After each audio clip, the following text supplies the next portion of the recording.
నమస్తే, నా పేరు తేజస్విని. బీసీఎన్ న్యూస్ కి స్వాగతం. ముందుగా ముఖ్యాంశాలు. బీజేపీలో పదవి అనేది ఒక గొప్ప బాధ్యత. పార్టీ బలోపేతానికి ప్రతి కార్యకర్త కృషి చేయాలి. కేంద్ర మంత్రి భూపతిరాజు శ్రీనివాస వర్మ, రాజ్యసభ సభ్యులు పాకా సత్యనారాయణ. గోదావరి ఏటిగట్టును పటిష్టపరుస్తామన్న జలవనరుల శాఖ మంత్రి నిమ్మల రామానాయుడు. పాత ఎడ్లంక గ్రామ రక్షణకు చర్యలు తీసుకుంటామని వెల్లడి. ప్రజా సమస్యల పరిష్కారానికి కట్టుబడి ఉన్నాం. టీడీపీ పొలిట్ బ్యూరో సభ్యురాలు తోట సీతారామలక్ష్మి. దేవాదాయ శాఖ మాజీ ప్రభుత్వ సలహాదారుడు శ్రీకాంత్ చేసిన అనుచిత వ్యాఖ్యలు వెనక్కు తీసుకోవాలి. భీమవరం బ్రాహ్మణులు. బీజేపీలో పదవి అనేది అలంకారం కాదు, అదొక గొప్ప బాధ్యత. ఆ బాధ్యతను భుజాన వేసుకుని పార్టీ బలోపేతానికి, ప్రజాసేవకు ప్రతి కార్యకర్త కృషి చేయాలని కేంద్ర ఉక్కు భారీ పరిశ్రమల శాఖ సహాయ మంత్రి భూపతిరాజు శ్రీనివాస వర్మ అన్నారు. భీమవరంలోని జిల్లా బీజేపీ కార్యాలయంలో జిల్లా అధ్యక్షురాలు ఐనంపూడి శ్రీదేవి అధ్యక్షతన నిర్వహించిన కిసాన్ మోర్చా, మహిళా మోర్చా, ఎస్సీ మోర్చాల నూతన జిల్లా కమిటీల ప్రకటన కార్యక్రమం శుక్రవారం ఘనంగా జరిగింది. ఈ కార్యక్రమానికి కేంద్ర మంత్రి భూపతిరాజు శ్రీనివాస వర్మ, రాజ్యసభ సభ్యులు పాకా సత్యనారాయణ ముఖ్య అతిథులుగా హాజరై నూతనంగా ఎంపిక కార్యవర్గ సభ్యులకు దిశానిర్దేశం చేశారు. ఈ సందర్భంగా నూతన మోర్చాల కార్యవర్గ సభ్యులను ఉద్దేశించి కేంద్ర మంత్రి శ్రీనివాస వర్మ మాట్లాడుతూ, కష్టపడి పనిచేసి ప్రతి కార్యకర్తను గుర్తించి వారికి సముచిత స్థానం కల్పించి ప్రోత్సహించే ఏకైక పార్టీ దేశంలో భారతీయ జనతా పార్టీ మాత్రమేనని ఆయన స్పష్టం చేశారు. బీజేపీలో నిస్వార్థంగా పనిచేస్తే తగిన గుర్తింపు దక్కుతుందనడానికి తానే ఒక ఉదాహరణని అన్నారు. ఒక సామాన్య కార్యకర్తగా ఉన్న తనకు కేంద్ర మంత్రిగా అవకాశం కల్పించారని, అలాగే శ్రీ పాకా సత్యనారాయణ గారికి రాజ్యసభ సభ్యులుగా అవకాశం ఇచ్చారని గుర్తు చేశారు. అర్హులైన ప్రతి ఒక్కరికి కేంద్ర ప్రభుత్వ పథకాలు అందేలాగా మోర్చా సభ్యులు కృషి చేయాలని ఆయన సూచించారు. ఇందుకు తన వంతు పూర్తి సహకారం ఎల్లప్పుడూ ఉంటుందని మంత్రి హామీ ఇచ్చారు. అనంతరం రాజ్యసభ సభ్యులు పాకా సత్యనారాయణ మాట్లాడుతూ, బీజేపీ సంస్థాగత నిర్మాణంలో 7 అనుబంధ మోర్చాలు వివిధ క్షేత్రాల్లో ప్రజల కోసం పనిచేస్తున్నాయని తెలియజేశారు. నూతనంగా బాధ్యతలు స్వీకరించిన మోర్చా సభ్యులు అంకిత భావంతో పనిచేయాలని కోరారు. క్షేత్రస్థాయిలో మోర్చాల కృషి, సంస్థాగత బలమే భవిష్యత్తులో పార్టీ విజయాల్లో కీలక పాత్ర పోషిస్తాయని ఆయన ఉద్ఘాటించారు. ఈ కార్యక్రమంలో బీజేపీ రాష్ట్ర కార్యదర్శి భోగిరెడ్డి ఆదిలక్ష్మి, జిల్లా మాజీ అధ్యక్షులు నాని తాతాజీ, రాష్ట్ర మీడియా సెల్ సభ్యులు కపర్ది, జిల్లా ప్రధాన కార్యదర్శులు కలదీని వినోద్ వర్మ, తోట గంగరాజు, మహిళా మోర్చా రాష్ట్ర ఉపాధ్యక్షురాలు అల్లూరి పద్మ, మహిళా మోర్చా జిల్లా అధ్యక్షురాలు గన్నాబుత్తల సత్యవతి, ఎస్సీ మోర్చా జిల్లా అధ్యక్షులు గోపి సుందరరావు, కిసాన్ మోర్చా అధ్యక్షులు గాదిరాజు వెంకట సూర్యనారాయణరాజు తదితర ముఖ్య నాయకులు, కార్యకర్తలు పాల్గొన్నారు. ముందుగా మోర్చాలకు సంబంధించి వేళ పదాధికారుల్ని ప్రకటించినందుకు ముందుగా జిల్లా టీంని అభినందిస్తూ, భారతీయ జనతా పార్టీకి సంబంధించి మోర్చాల యొక్క ప్రాధాన్యత చాలా ఎక్కువగా ఉంటుంది అనేటువంటి విషయం మనందరికీ కూడా తెలుసు. పార్టీ బలోపేతం కావాలంటే ఏదైతే మోర్చాలు ఉన్నాయో, కిసాన్ మోర్చా కానీ, ఎస్సీ మోర్చా కానీ, మహిళా మోర్చా కానీ, యువ మోర్చా కానీ, ఆయా వర్గానికి చెందినటువంటి ప్రజల్లోకి బలంగా వెళ్ళగలిగినప్పుడే, ఆయా వర్గాలకు సంబంధించి పెద్ద ఎత్తున మనం మద్దతు పొందగలిగినప్పుడు మాత్రమే భారతీయ జనతా పార్టీ అభివృద్ధి చెందుతున్నటువంటి విషయాన్ని సందర్భంగా మనందరూ కూడా గమనించాలి. ఈవేళ బాధ్యతలు స్వీకరించినటువంటి మోర్చాల పదాధికారులకు అందరికీ కూడా పేరు పేరున ఎవరైతే ఉపాధ్యక్షులు కానీ, కార్యదర్శులు, కార్యవర్గ సభ్యులు ఉన్నారో వారందరికీ కూడా పేరు పేరున అభినందనలు తెలియజేస్తూ ఉన్నారు. భారతీయ జనతా పార్టీలో పదవి అనేది ఒక అలంకారప్రాయం కాదు అనేటువంటి విషయం మనందరికీ కూడా తెలుసు. భారతీయ జనతా పార్టీలో పదవి అనేటువంటిది ఒక బాధ్యతగా స్వీకరించాలి. దానికి బాధ్యతకు సంబంధించి పని పూర్తి స్థాయిలో చేయగలిగినప్పుడు మాత్రమే బాధ్యతలు స్వీకరించాలి భారతీయ జనతా పార్టీ. ఎప్పుడో పేపర్ ప్రకటన ఇవ్వడానికో లేకపోతే విజిటింగ్ కార్డు వేసుకోవడానికో భారతీయ జనతా పార్టీలో పదవులు రావు, ఎవరు కూడా రకంగా. అందరికీ తెలుసు, చాలా మంది సీనియర్స్ ఉన్నారు ఇక్కడ కొత్తగా ఉన్నవాడు కన్నా. నిబద్ధతతో మనకు అప్పచెప్పినటువంటి బాధ్యతకి సమయం ఇచ్చి పనిచేయడం భారతీయ జనతా పార్టీ కార్యకర్తగా మనందరి యొక్క బాధ్యత అనేటువంటి విషయాన్ని, కాబట్టి మీకు ఇచ్చినటువంటి బాధ్యతని సక్రమంగా నిర్వర్తించేటువంటి విషయంలో శాయశక్తుల ప్రయత్నం చేయాలని మిమ్మల్ని అందరూ కూడా కోరుతున్నాం. వాస్తవంగా మాకెవరికి ఎవరెవరికి బాధ్యతలు ఇచ్చారో కూడా తెలియదు. అధ్యక్షులు తెలుసు, మోర్చాల అధ్యక్షులు ఇప్పుడు ఇవాళ ప్రధాన కార్యదర్శులుగా ఎవరు నియమితులయ్యారో, ఉపాధ్యక్షులుగా ఎవరు నియమితులయ్యారు అనేటువంటి విషయాలు నేనైతే దాదాపు 20-25 రోజులుగా ఊళ్ళో లేను. మధ్యలో ఒక రోజు మాత్రం రాగలిగాను. ఇవాళ రాత్రికి కేరళ వెళ్తాను.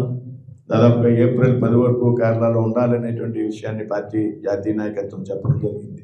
ఇక్కడ పనిచేసేటువంటి నాయకత్వం స్థానికంగా జిల్లా పార్టీ ఆలోచన చేసి ఎవరైతే మన అప్పచెప్పిన పనిని పార్టీ పరంగా కష్టపడి పనిచేస్తారో వారికే బాధ్యతలు ఇచ్చుంటారని ఆశిస్తున్నాను. నేను అందరూ కొత్త మొఖాలు లేవు, నాకు తెలుసుంది. గతంలో పార్టీలో పనిచేసినటువంటి వ్యక్తులు, మండలాల్లో పనిచేసేటువంటి సిరిగారి కార్యకర్తలు. కాబట్టి మీరందరూ కూడా మరొక సమయం చూసి మోర్చాల వారీగా సమావేశాలు పెడదాం. ఇలాగ అందరూ కలిపి కూర్చుంటే కూడా క్లారిటీ ఉండదు. కాబట్టి కిసాన్ మోర్చా ఒక పూట, యువ మోర్చా ఒకసారి, మహిళా మోర్చా కానీ, ఓబీసీ మోర్చా కానీ, మోర్చాల వారీగా సాధ్యమైనటువంటి త్వరలో సమావేశాన్ని నిర్వహించుకుని మోర్చాల యొక్క కార్యవర్గ సభ్యులను కూడా పిలుచుకుని ఏ విధంగా మోర్చాని ముందుకు తీసుకెళ్లాలనేటువంటి విషయంలో ఒక ఆలోచన చేసి మంచి ప్రయత్నం చేసేటువంటి దిశగా మనందరూ కూడా ముందుకెళ్దాం. తప్పనిసరిగా మండలాల్లో పార్టీని బలోపేతం చేసేటువంటి విషయంలో మీరు చేసేటువంటి ప్రయత్నానికి మా వంతు సహకారం కూడా ఎప్పుడు ఉంటుందనే విషయాన్ని సందర్భంగా స్పష్టం చేస్తూ, మోర్చాలకు సంబంధించినటువంటి విషయాలు భారతీయ జనతా పార్టీలో సంస్థాగతంగా మనం ఒక 6 మోర్చాలు, గిరిజన మోర్చాలతో కలిపి 7 మోర్చాలు మనం ఏర్పాటు చేసుకుంటాం జరిగింది. పార్టీ ఓవరాల్గా అన్ని విషయాలను చూస్తుంది తప్ప సంక్షిప్తంగా ఒక టార్గెట్ తోటి వెళ్ళి పనిచేయాలంటే ఒక్కొక్క విభాగానికి ఒక్కొక్క క్షేత్రంలో పనిచేయాల్సిన అవసరం ఉంది. అందులో భాగంగా భారతదేశం యొక్క ఆర్థిక వ్యవస్థ అంతా కూడా వ్యవసాయంపై ఆధారపడి ఉంది. 60% ప్రజానికం వ్యవసాయ ఆధారిత ఆలోచన విధానం కలిగి ఉన్నారు. కాబట్టి కిసాన్ మోర్చాకు సంబంధించి అతి ప్రధాన భూమిక ఉంది. అలాగే సమాజంలో అర్ధభాగం ఉన్నటువంటి మహిళలకు సంబంధించి మహిళా మోర్చా మహిళలకు సంబంధించినటువంటి విషయాన్ని ప్రస్తావించేటువంటి అవసరం ఉంటుంది. అయితే మోర్చాలు బలపడితే పార్టీ బలపడుతుంది. మనకి మధ్యప్రదేశ్లో 4 సార్లు వరుసగా గెలవడానికి, గుజరాత్లో 7వసారి గెలవకపోవడానికి మనకున్న కారణం ఏంటంటే మోర్చాలు చాలా సమర్థవంతంగా పనిచేయటం వల్ల మనం ఆశించినటువంటి ఫలితాలు దక్కేటటువంటి పరిస్థితి ఉంది. కిసాన్ మోర్చా ప్రధానంగా ఈరోజు మనం తీసుకున్నట్టయితే 2014 పూర్వం, 2014 తర్వాత జరిగినటువంటి విశ్లేషణ గమనించి చూసినప్పుడు మనకి స్పష్టంగా కనబడింది. అంతవరకు భారతదేశం కుంభకోణాల్లో మొట్టమొదటి వరుసలో ఉండేది యూరియా కుంభకోణం. యూరియాకు సంబంధించి కొన్ని వేల కోట్ల రూపాయలు ఈ కుంభకోణం జాబితాలో ఉండడం జరిగింది.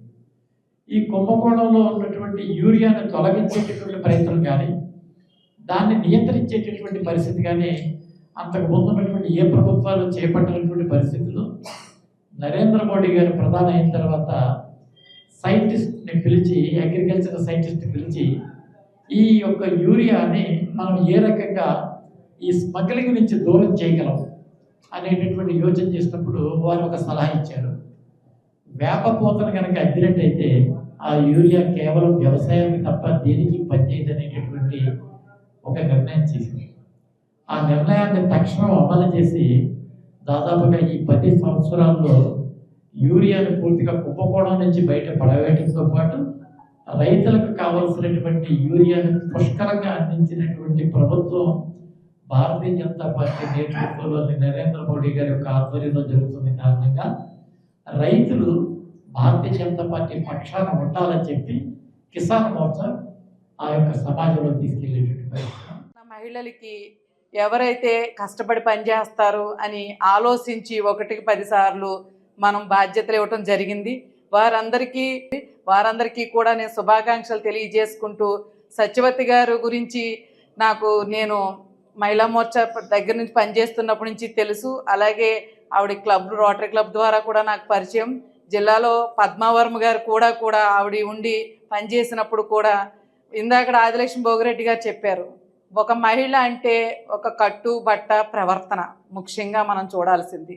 ఆదిలక్ష్మి గారు చెప్పినట్టుగా మనల్ని మనం ఒక మహిళ ఉంటేనే ఏదైనా, మహిళకి అనేక విధాలుగా కూడా ప్రీతం నరేంద్ర మోడీ గారు ఇవాళ భారతీయ జనతా పార్టీలో మనకు అవకాశాలు ఇస్తున్నారు. దాన్ని మనం సద్వినియోగం చేసుకుని మహిళా శక్తి, మహిళా బలాన్ని మనం చూపించుకోవాలి. అదే దిశగా ఈవేళ రాష్ట్ర అధ్యక్షురాలుగా నిషిధిరాజు గారు ఆవిడ అనేక సంవత్సరాల నుంచి మహిళా మోర్చాలో పనిచేస్తూ, మహిళా మోర్చా పనితీరు కీలకం. మనం మహిళా మోర్చా బాధ్యత తీసుకున్నామన్నట్టు కాకుండా మీ రాష్ట్ర అధ్యక్షురాలు పిలుపు ఏదైతే ఇచ్చారో ఆ కార్యక్రమాన్ని నిబద్ధతగా పనిచేయాలి. అలాగే స్థానికంగా పశ్చిమ గోదావరి జిల్లాలో మహిళలకి ఏ పథకాలు అయితే ఉన్నాయి, మహిళలకి పార్టీ మన కేంద్ర ప్రభుత్వం ఏమేమి పథకాలు ఇస్తుంది, అవన్నీ కూడా ఇక్కడికి మీకు బాధ్యత ఇచ్చిన ప్రతి మహిళ కూడా ప్రజల్లోకి తీసుకెళ్లాల్సిన బాధ్యత. నేను మామూలుగానే సహజ పంట అంటే ఎరువు లేకుండా వరి పండిస్తాను. వరి అంటే మామూలుగా ఎరువులు ఏమి వేయకుండా, ఎక్కడ ఎరువులు ఏమి వేయకుండా ఒక పంట పండిస్తాను. నేను గత 20 సంవత్సరాల నుంచి వరి సాగు చేస్తున్నాను. ఉండి దగ్గర ఎన్ఆర్పేగారం అనే విలేజ్లో. సహజంగా నేను రైతుని, అంటే రైతు సమస్యలు ఏంటో నాకు కొంచెం బాగా కోసంగా ఉంది కాబట్టి, మన భవిష్యత్తు తరాలకి మనం రైతే వినుముఖ కాబట్టి భవిష్యత్తు తరాలకి జబ్బులు ఇప్పుడు ఉన్న పరిస్థితుల్లో అందరికీ డయాబెటిక్ ఉంది. అలాగే అవి కాకుండా క్యాన్సర్ ఇవన్నీ వస్తున్నాయంటే కారణం మనం తినే రైసు, ఆహార ఉత్పత్తులు మనం మందు లేకుండా పండించి రైతుల నుంచి బాగా మంచి ఇది ప్రోత్సాహాలు కేంద్ర గవర్నమెంట్ బోర్డు ప్రోత్సాహాలు ఇస్తుంది. కిసాన్ సమ్మితి నిధులు కానీ, అలాగే రైతుల కోసం కిసాన్ సమ్మాన్ నిధి అని చెప్పి మోడీ గారు ప్రధానమంత్రి అయిన తర్వాత చాలా బాగా ఉపయోగపడుతుంది. గోదావరి ఏటికట్టు పటిష్టతకు చర్యలు తీసుకుంటామని జలవనరుల శాఖ మంత్రి నిమ్మల రామానాయుడు చెప్పారు. కృష్ణా జిల్లా అవనిగడ్డ నియోజకవర్గంలోని పాత ఎడ్లంక గ్రామం కోతకు గురి కావడంపై త్రిసభ్య కమిటీతో అధ్యయనం చేయించగా 3 ప్రత్యామ్నాయాలు చూపారని మంత్రి రామానాయుడు తెలియజేశారు. పాత ఎడ్లంకలోని 257 కుటుంబాలను సురక్షిత ప్రాంతాలకు తరలించారని కమిటీ సూచించిందని, ఇందుకు స్థానికులు అంగీకరించలేదని అన్నారు. గ్రామానికి సమీపంలో ఎత్తైన ప్రాంతంలో ఇళ్ల స్థలాలు ఇస్తే రక్షించవచ్చని కమిటీ రెండో సూచన చేసిందని, 50 కోట్లతో గోడ నిర్మాణానికి 3వ ప్రతిపాదన చేశారని, ఇది సెంట్రల్ డిజైన్ ఆర్గనైజేషన్ పరిశీలనలో ఉందని, ఆర్థిక శాఖ ఆమోదం తర్వాత చర్యలు తీసుకుంటామని ఎమ్మెల్యే బుద్ధప్రసాద్ అడిగిన ప్రశ్నకు సమాధానంగా మంత్రి వివరించారు. ఎడ్లలంక గ్రామం అవనగడ్డ మండలం ఎడ్లలంక పంచాయతీలో 257 కుటుంబాలతో ఉన్నటువంటి గ్రామం అధ్యక్ష. ఈ పాత ఎడ్లలంక గ్రామం ఈ కృష్ణా నదికి సంబంధించినటువంటి 2 పాయల మధ్య ఉన్నటువంటి పరిస్థితి అధ్యక్ష. అందులో ప్రధానంగా ఇది సముద్ర మట్టానికి కూడా 6 మీటర్ల ఎత్తులో ఉన్నటువంటి పరిస్థితి. ఏదైతే ఈ యొక్క పాత ఎడ్లలంక గ్రామం సంబంధించి 2019 నుండి కూడా ఈ కోత ఎక్కువగా గురవుతున్నటువంటి పరిస్థితి అధ్యక్ష. ఎందుకంటే ఏదైతే యొక్క కృష్ణా నది ప్రవాహ మార్గం దిశ మార్చుకోవడం ద్వారా డైరెక్ట్ గా ఈ యొక్క పాత ఎడ్లలంక గ్రామానికి సంబంధించినటువంటి ల్యాండ్ మీద ప్రెజర్ ఇవ్వడంతో అక్కడ కోతకు గురవుతున్నటువంటి మాట వాస్తవం అధ్యక్ష. మొన్న కూడా 2024లో కృష్ణా నదికి 11.47 లక్షల క్యూసిక్ల హైయెస్ట్ మొన్న ఏదైతే వరద నీరు వచ్చినటువంటి సందర్భంలో ఈ యొక్క కోత కూడా ఎక్కువ గురైనటువంటి పరిస్థితి. ఈ రోజు చూసినట్లయితే 2-3 లక్షల వరద నీరు వచ్చినా కూడా ఈ పాత ఎడ్లలంక గ్రామం మరి కోతకు గురవుతున్నటువంటి పరిస్థితి. అందులో భాగంగానే గౌరవ సభ్యులు చెప్పినట్లుగా 310 ఎకరాలు 200 మీటర్లు లోనికి చొచ్చుకుని వచ్చినటువంటి పరిస్థితి కృష్ణా నది ఈ పాత ఎడ్లలంక గ్రామంలో ఉన్నటువంటి పరిస్థితి అధ్యక్ష. ఈ యొక్క పరిస్థితిని దృష్టిలో పెట్టుకునే గౌరవ సభ్యుల యొక్క రిక్వెస్ట్ ప్రకారమే మొన్న 2025 అక్టోబర్లో ఒక 3-man కమిటీని కూడా ఈ సమస్య పరిష్కారం కోసం ఇవ్వడం జరిగింది అధ్యక్ష. అందులో ఎవరైతే ఎస్సీ, ఆర్డీఓ, పీడీ, హౌసింగ్ ఈ 3-man కమిటీని వేయడం జరిగింది. ఈ 3-man కమిటీ కూడా అక్కడ అధ్యయనం చేసి వాళ్ళు ఒక 3 ఆప్షన్స్ ప్రభుత్వం ముందు కూడా పెట్టడం జరిగింది అధ్యక్ష. అందులో ఫస్ట్ ఆప్షన్ వస్తే ఏదైతే ఈ యొక్క ఎడ్లలంక గ్రామంలో పాత ఎడ్లలంక గ్రామంలో ఎవరైతే ఈ యొక్క 257 కుటుంబాలు ఉన్నాయో వీటిని మరింత సురక్షితమైనటువంటి ప్రాంతానికి తరలించడం ఒక మార్గం అని చెప్పి ఒక ఫస్ట్ ఆప్షన్ గా ఇవ్వడం జరిగింది. అయితే అక్కడ ఉన్నటువంటి సామాజికమైనటువంటి పరిస్థితులు, అక్కడ ఉన్నటువంటి మత్స్యకారుల దృష్ట్యా ఈ యొక్క ప్రతిపాదనను వాళ్ళు తిరస్కరించి ఆ గ్రామం వదిలి వెళ్ళడానికి ఇష్టం లేనటువంటి స్థితిలో సెకండ్ ఆప్షన్ గా దానికి ఎగువన ఉన్నటువంటి ఎడ్లలంక, దానికి కొంచెం హైట్లో ఉన్నటువంటి ఎడ్లలంకలో ఏదైతే అప్రూవ్డ్ లేఅవుట్ లో వాళ్ళకి ఇళ్ల స్థలాలు ఇచ్చినట్లయితే కొంతమేర మరి వాళ్ళని సేవ్ చేయడానికి అవకాశం ఉంటుందనేది ఒక సెకండ్ ఆప్షన్. ఈ రెండు కాని పక్షంలో మూడవది ఏదైతే సాంకేతికంగా దాని రక్షణ అంటే ఏదైతే బాథమెటిక్ సర్వే, టోపోగ్రాఫిక్ సర్వే, అదేవిధంగా సాయిల్ టెస్టింగ్ సర్వే చేసి అక్కడ గ్యాబింగ్ వాల్ నిర్మాణం చేయడం ద్వారా కొంత ఆ యొక్క రక్షణ తీసుకోవచ్చు ఈ యొక్క పాత ఎడ్లలంక గ్రామానికి అని చెప్పి దానికి 50 కోట్ల రూపాయలతోటి ఎస్టిమేషన్ వేయడం జరిగింది అధ్యక్ష. సిడిఓ సెంట్రల్ డిజైన్ ఆర్గనైజేషన్ వాళ్ళ దగ్గర పెండింగ్ లో ఉంది, ఇది పరిశీలన ఉంది అధ్యక్ష. తప్పనిసరిగా గౌరవ సభ్యుల యొక్క సూచనల మేరకు భవిష్యత్తులో ఆర్థిక శాఖ యొక్క ఆమోదం ప్రకారం ముందుకెళ్తామని చెప్పి ప్రజల అర్జీలను, వినతి పత్రాలను పరిశీలించి సత్వర పరిష్కారానికి చర్యలు తీసుకుంటామని టీడీపీ పొలిట్ బ్యూరో సభ్యురాలు భీమవరం నియోజకవర్గ ఇన్ఛార్జ్ తోట సీతారామలక్ష్మి తెలియజేశారు. శుక్రవారం భీమవరం నియోజకవర్గ టీడీపీ కార్యాలయంలో నిర్వహించిన గ్రీవెన్స్ డేలో ప్రజల నుంచి 97 అర్జీలను సీతారామలక్ష్మి స్వీకరించారు. ప్రజల సమస్యల పరిష్కారానికి కట్టుబడి ఉన్నామని, భీమవరం నియోజకవర్గంలోని ప్రజా సమస్యలను తెలుసుకుని వాటిని పరిష్కరించేందుకు ప్రతి శుక్రవారం ఈ కార్యక్రమం నిర్వహిస్తున్నామని అన్నారు. టీడీపీ రాష్ట్ర కోశాధికారి మెంటే పార్థసారథి మాట్లాడుతూ ఈ రోజు వచ్చిన అర్జీలలో ఎక్కువ శాతం పెన్షన్, ఇళ్ల స్థలాలు, ఇళ్ల గురించి వచ్చాయని, ప్రతి ఒక్క అర్జీని పరిశీలించి సత్వరమే పరిష్కారానికి కృషి చేస్తామని అన్నారు.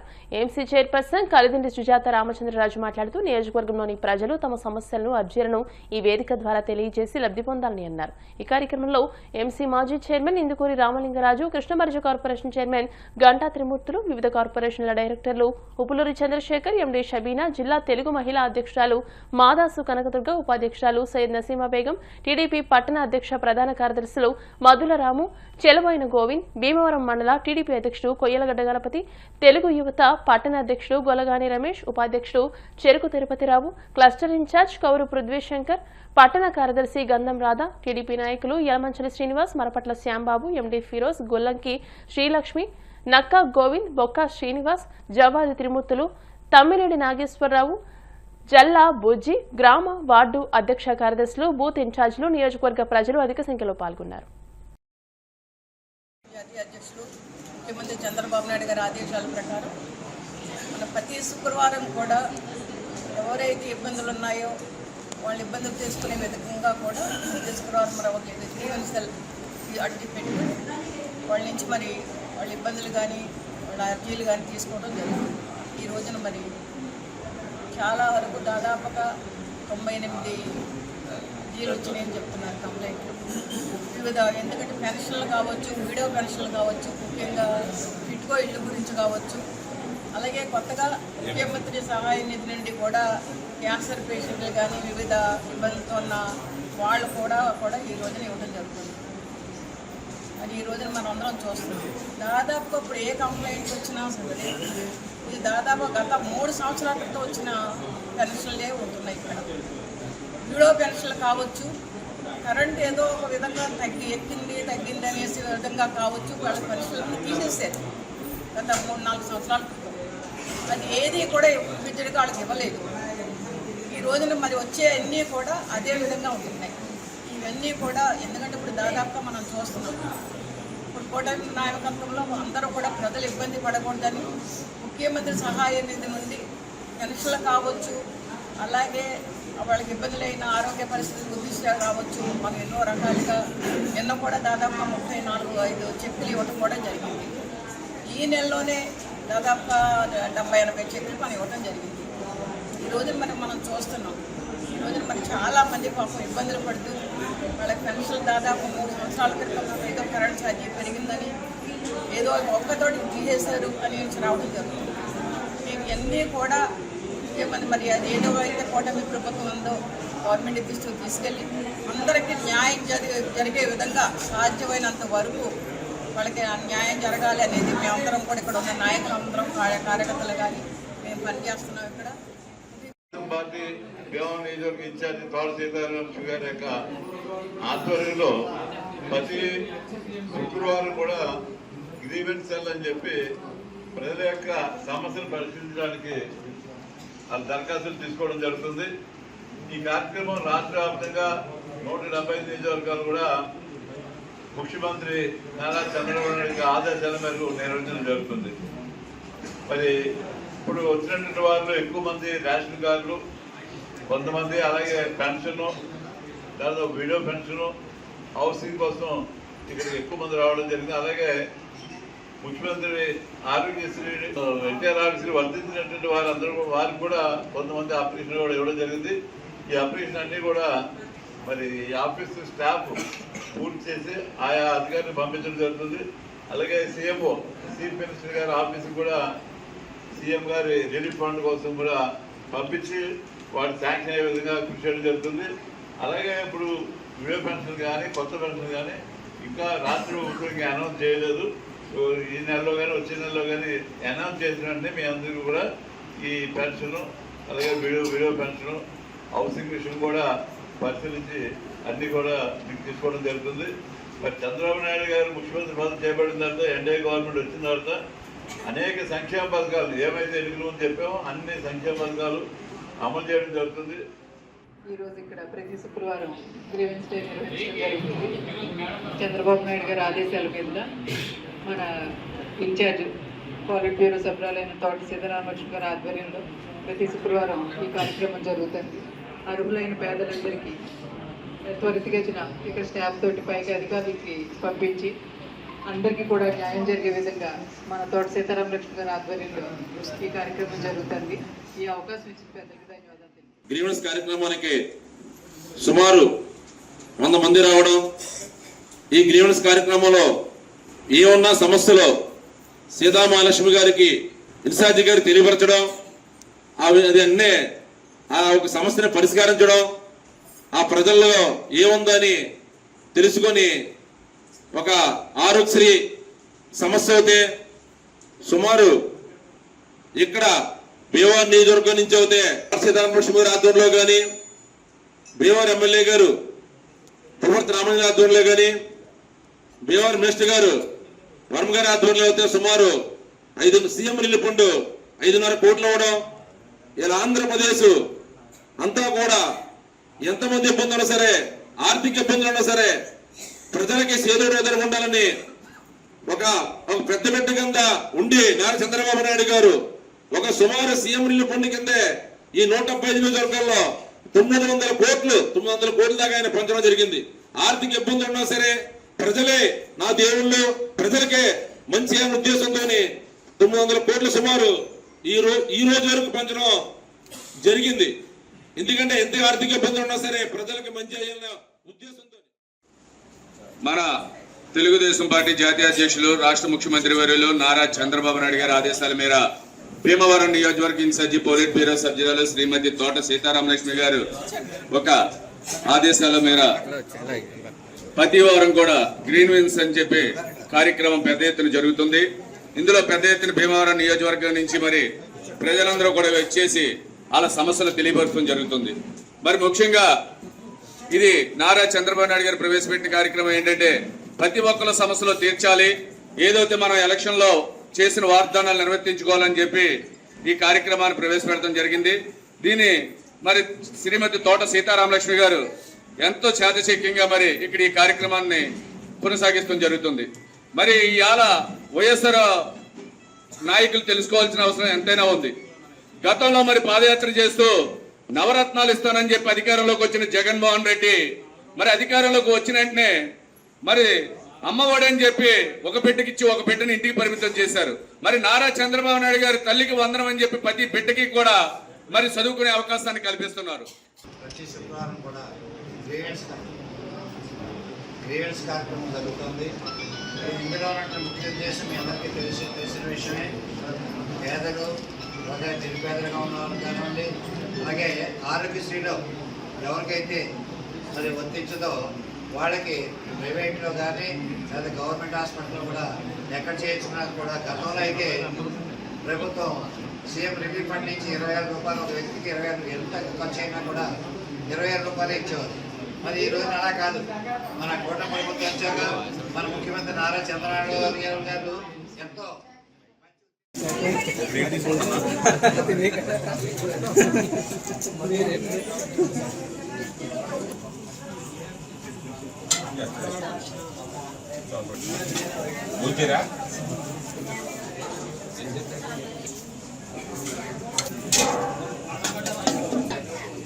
Vamos, దేవాదాయ శాఖ మాజీ ప్రభుత్వ సలహాదారు వైసీపీ నేత జ్వాలాపురపు శ్రీకాంత్ నోరు అదుపులో పెట్టుకోవాలని రాష్ట్ర బ్రాహ్మణ welfare corporation director Cherukupalli Santosh అన్నారు. శుక్రవారం భీమవరంలో జరిగిన విలేకరుల సమావేశంలో ఆయన మాట్లాడారు. పాలిచ్చే ఆవుని కాదని తన్నే దున్నపోతును బ్రాహ్మణులు తెచ్చుకున్నారంటూ శ్రీకాంత్ చేసిన వ్యాఖ్యలను ఖండిస్తున్నామని, బ్రాహ్మణ కార్పొరేషన్ చైర్మన్ బుచ్చి రాంప్రసాద్ ను విమర్శించే నైతిక హక్కు వైసీపీ నేతలకు లేదని అన్నారు. గత టీడీపీ ప్రభుత్వంలో బ్రాహ్మణ వెల్ఫేర్ కార్పొరేషన్ ద్వారా అనేక పథకాలు అమలు చేశామని, వైసీపీ ప్రభుత్వం అధికారంలోకి వచ్చిన తర్వాత బ్రాహ్మణ వెల్ఫేర్ కార్పొరేషన్ నిర్వీర్యం చేసి బ్రాహ్మణులను వైసీపీ పాలకులు మోసం చేశారని మండిపడ్డారు. వైసీపీ ప్రభుత్వంలో బ్రాహ్మణ వెల్ఫేర్ కార్పొరేషన్ ద్వారా అమలు చేసిన పథకాలు, టీడీపీ ప్రభుత్వంలో బ్రాహ్మణ వెల్ఫేర్ కార్పొరేషన్ ద్వారా అమలు చేసిన పథకాలపై వైసీపీ నేతలు చర్చకు సిద్ధమా అని ప్రశ్నించారు. బ్రాహ్మణ వెల్ఫేర్ కార్పొరేషన్ ఏర్పాటు చేసిన ఘనత ముఖ్యమంత్రి చంద్రబాబుదేనని సంతోష్ అన్నారు. కూటమి ప్రభుత్వం అధికారంలోకి వచ్చిన తర్వాత కార్పొరేషన్ చైర్మన్ రామ్ ప్రసాద్ నేతృత్వంలో ముఖ్యమంత్రి చంద్రబాబు ప్రభుత్వ పెద్దలతో మాట్లాడి బడ్జెట్లో పెద్ద ఎత్తున నిధులు కేటాయిస్తే చూసి ఓర్వలేని వైసీపీ నేత శ్రీకాంత్ కూటమి ప్రభుత్వంపై వ్యంగ్యంగా మాట్లాడడం సిగ్గుచేటని అన్నారు. శ్రీకాంత్ మాట్లాడడం చూస్తే రాష్ట్రంలోని బ్రాహ్మణులు నవ్వుకుంటున్నారని అన్నారు. గత వైసీపీ ప్రభుత్వ హయాంలో దేవాలయాలలో విగ్రహాల ధ్వంసం, రథాలు తగలబరడం, అర్చకుల మీద దాడులు జరుగుతుంటే దేవాదాయ శాఖ సలహాదారుడిగా శ్రీకాంత్ కళ్ళుండి చూడలేక గుడ్డివాడిగా ప్రవర్తించిన తీరు రాష్ట్రంలోని బ్రాహ్మణులందరూ చూశారని అన్నారు. దేవాదాయ శాఖకు గత వైసీపీ ప్రభుత్వంలో సలహాదారుడిగా పనిచేసిన శ్రీకాంత్ బ్రాహ్మణులకు ఏం చేశారో రాష్ట్రంలోని బ్రాహ్మణులందరికీ చెప్పాలని అన్నారు.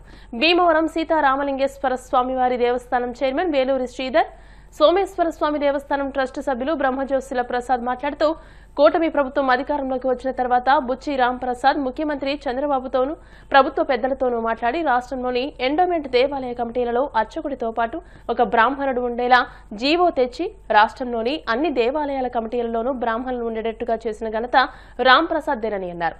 అర్చకులకు ట్రెజరీ ద్వారా జీతాలు వచ్చేటట్టు చేసిన ఘనత కూడా మాదేనని, దేవాదాయ శాఖ సలహాదారుడిగా బ్రాహ్మణులకు శ్రీకాంత్ ఏం చేశాడో ఒక్కసారి ఆత్మ విమర్శ చేసుకోవాలని అన్నారు. ఈ కార్యక్రమంలో బ్రాహ్మణులు పెద్ద ఎత్తున పాల్గొన్నారు.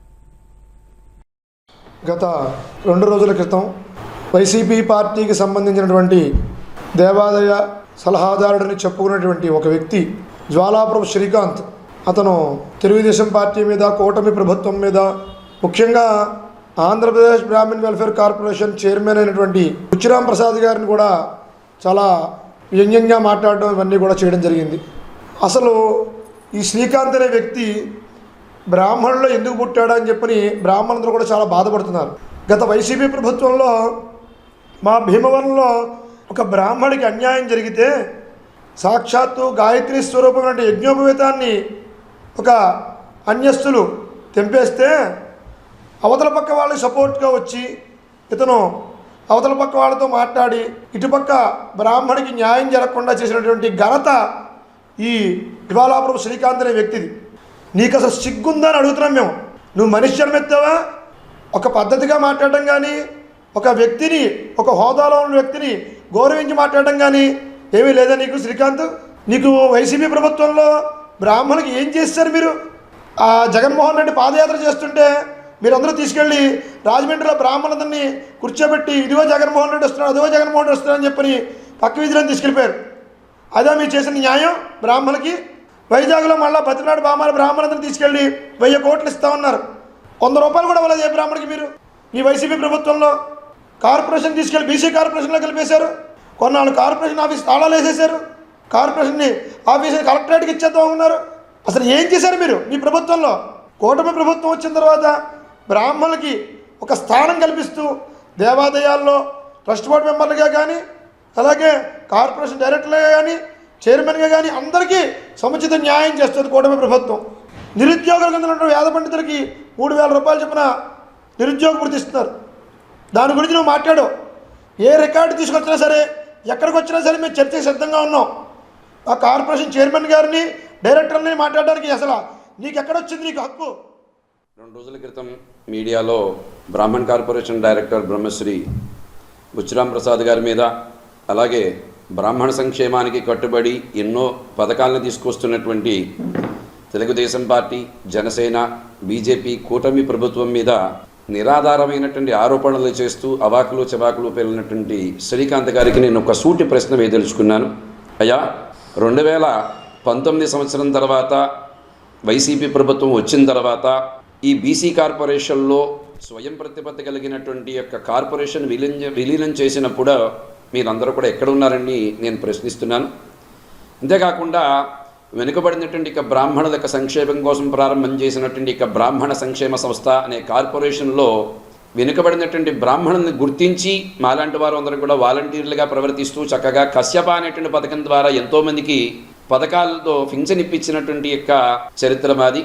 ఒకే ఇంట్లో ఎంతమంది లబ్ధిదారులు ఉన్నప్పటికీ కూడా భార్యాభర్త అనేటువంటి విచక్షణ లేకుండా అందరికీ కూడా సమన్యాయం చేసేటువంటి సందర్భంగా అందరికీ కూడా పింఛన్ ఇచ్చినటువంటి ఘనత తెలుగుదేశం పార్టీదే అని చెప్పి ఈ సందర్భంగా మీకు తెలియజేస్తున్నాను. రకరకాల సాకులు చూపించి కనీసం మందులకి కూడా అవకాశం లేనటువంటి స్థితిలో మందులు సంపాదించుకోలేనటువంటి కనీసం ఒక పైసా సంపాదించుకోలేనటువంటి యొక్క బ్రాహ్మణులకి ఇచ్చేటువంటి వృద్ధాప్య పింఛన్ని అతి బలవంతంగా బీసీ కార్పొరేషన్లో కలిపినటువంటి యొక్క కారణం చేత ఎంతోమంది లబ్ధిదారులను తొలగించినటువంటి హీన చరిత్ర మీది. ఇప్పుడు అదే స్థితిలో మళ్ళా ఈ కూటమి ప్రభుత్వం వచ్చిన తర్వాత అర్చకులకి ట్రెజరీ ద్వారా ఈ యొక్క వేతనాలు కల్పించాలి అని చెప్పిన ప్రయత్నం చేస్తూ ఎంతోమందిని బ్రాహ్మణుల్ని రక్షించేటువంటి విధంగా ప్రయత్నం చేస్తున్నటువంటి తెలుగుదేశం పార్టీ, జనసేన, బీజేపీ యొక్క ఔన్నత్యాన్ని గుర్తించలేనటువంటి కళ్ళున్న గుడ్డివారా మీరని ప్రశ్నిస్తున్నా. ఇప్పుడు ఒక జీవో తీసుకొచ్చి బ్రాహ్మణులందరినీ కూడా ఈ యొక్క కార్పొరేషన్ డైరెక్టర్లుగా ఉండాల్సినటువంటి బాధ్యత బ్రాహ్మణులదే. కానీ అంతేకాకుండా మీరు మాట్లాడారు, లోకేష్ వచ్చి సమాధానం చెప్తారా, పవన్ కళ్యాణ్ వచ్చి సమాధానం చెప్తారా? అయ్యా గుర్తించండి, మీ స్థాయి అది కాదండి. ఈ రోజున నాలాంటి చిన్న కార్యకర్త వచ్చి సమాధానం చెప్పడానికి సరిపోతుంది. మీ స్థాయి ఏంటో మీరు తెలుసుకుని ప్రవర్తిస్తే అందరికీ చాలా మంచిది. గత 2-3 రోజులుగా సోషల్ మీడియా మాధ్యమాల్లో, టీవీ వార్తల్లో జ్వాలాపురం శ్రీకాంత్ గారు ఒక సీనియర్ నాయకుడు అయ్యుండి ఈ రకంగా తన స్థాయికి తగ్గట్టుగా మాట్లాడలేదని చెప్పేసి రాష్ట్ర వ్యాప్తంగా బ్రాహ్మణ్యం కూడా కూటమి పార్టీలు ఉన్నటువంటి నాయకులే కాకుండా రాష్ట్ర వ్యాప్తంగా బ్రాహ్మణులందరూ కూడా చాలా బాధపడుతున్నారు, చాలా ఖండిస్తున్నారు కూడాను. అయ్యా శ్రీకాంత్ గారు, మీరు గతంలో దేవాదాయ సలహాదారుడిగా మీరు చేశారు. మీరు దేవాదాయ సలహాదారుడిగా చేసిన పదవికి ప్రతి దేవాలయంలో కూడా మీ గురించి ఎంక్వైరీ చేస్తే ఏ దేవాలయం ప్రధాన క్షేత్రానికి వెళితే ఆ క్షేత్రంలో మీరు క్షేత్రానికి ఇంతని చెప్పి తీసుకున్నారని మా దగ్గర సమాచారం ఉంది. మీరు ఆల్రెడీ మీ శాఖకి మీరు న్యాయం చేయడమే కాకుండా మీరు అడుగుపెట్టిన ప్రదేశాలలో కూడా మీరు డబ్బులు దండుకొని ఈరోజు ఈ దిగజారుడు మాటలు మాట్లాడటం మీకు ఎంతవరకు సమంజసం? అసలు కార్పొరేషన్ వ్యవస్థ తీసుకొచ్చిందే తెలుగుదేశం గవర్నమెంటు. దాన్ని ఇప్పుడు కూటమి పార్టీ దాన్ని మళ్ళా నిర్మించి ఎంతో స్థాయికి రాష్ట్ర వ్యాప్తంగా బ్రాహ్మణులందరికీ కోరుతుంటే మీ హయాంలో ఉన్నప్పుడు అసలు కార్పొరేషనే లేదు. మల్లాది విష్ణు గారికి, చైర్మన్ గారికి, ఆయన ఒక ఎమ్మెల్యే కార్పొరేషన్ చైర్మన్ ఇవ్వటం ఎంతవరకు సమంజసం? అసలు ఇచ్చిన వాళ్ళకి మిగతా వాళ్ళకి తర్వాత అందరూ కూడా చేసుకొచ్చారు, అందరూ శూన్యమే. కాబట్టి మీరు ఉద్ధరించింది ఏమీ లేదు. కార్పొరేషన్లో మీ హయాంలో మీరు చేసింది 0. ఇప్పుడు కాసేపు ప్రకటనలు.